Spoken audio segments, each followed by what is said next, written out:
শ্রাবণ মাসের 22 নম্বর দিন, সেই উপলক্ষে এই গাছটি।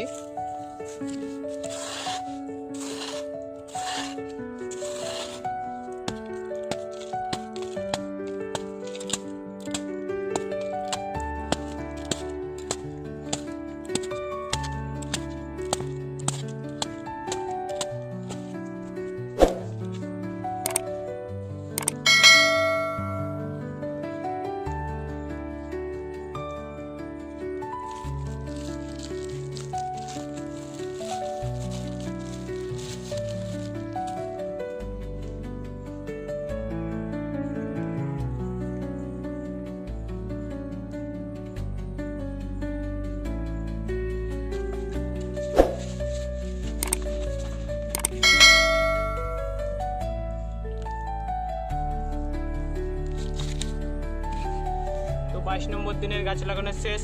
সবসময় মনে রাখবেন, একটি গাছ একটি প্রাণ, তাই গাছ লাগান। আর আপনি যদি আপনার নামে গাছ লাগাতে চান, আমাদের চ্যানেলটিকে সাবস্ক্রাইব করে নিজের নামটি কমেন্টে জানিয়ে যান।